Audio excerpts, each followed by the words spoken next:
அடியே மரகதம், இப்போதான் 4 குடம் தண்ணி எடுத்துட்டு போனேன், அப்புறம் மீண்டும் 2 குடத்தை தூக்கிட்டு வந்துக்கிறேன். ஆமாடி, தண்ணி பத்தலையா, மறுபடியும் எடுத்துட்டு வந்தேன்டி. அடே இந்த போறவ காயத்தறிய பார்த்தியா நீயே? பார்த்தேன்டி, அப்படியே மேக்கப் பண்ண மினுக்கிட்டு வர தண்ணி பிடிக்கிறதுக்கு மேக்கப் போட்டு வராடி. இதுக்கு ஒன்றும் குறைச்சல் இல்லை.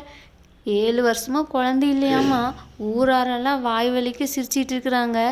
இந்த பிள்ளைக்கு அதை பற்றின நினப்பும் இல்லை, கவலையும் இல்லை.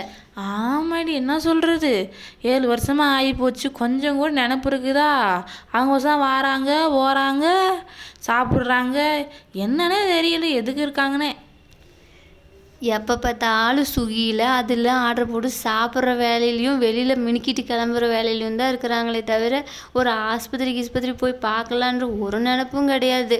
அந்த பிள்ளை தண்ணி பிடிக்கிற வர மாதிரியே வர, அப்படியே இங்கேருந்து ஏதோ சினிமாவுக்கு போகிறவளாட்டோ இல்லை வெளியூர் கிளம்பி போகிறவளாட்டோ அப்படி மினுக்கிட்டு தானே வரா. ஆமாம், நானே பார்த்துட்டு இருந்தேன். நேற்று கூட போனாங்க வண்டியில் 2 பேரும் நல்லா ஜிகுன்னு சேலை கட்டிட்டு. கொஞ்சம் கூட நினப்பு இருக்குதா அவங்களுக்குன்னு? இத்தனை வருஷம் ஆகி போச்சு, ஒரு ஆஸ்பத்திரிக்கு போய் பார்ப்போம்னு. சரி, நம்ம கதை அவங்க கதையெல்லாம் நம்மளுக்கு எதுக்கு? நம்ம 2 குடம் தண்ணி பிடிச்சிட்டு நம்ம போவோம். ஆமாம், நம்ம போயிட்டு வீட்டில் வேலையை பார்ப்போம். என்னங்கன்னு இந்த பொண்ணுங்க 2 பேரும் பேசுனதை கேட்டிங்களா? இந்த பொண்ணுங்க இன்னொரு பொண்ணைய பத்தி எப்படி தப்பா பேசிட்டு இருந்தாங்க பாத்தீங்களா? ஆனா நம்ம ஏசப்பா அப்போதே சொல்லி வச்சிருந்தாரு. என்னன்னு கேக்குறீங்களா? பிறரை அவமதிக்கிறவன் மதிக்கட்டவன் சொல்லியிருக்காருன்னு.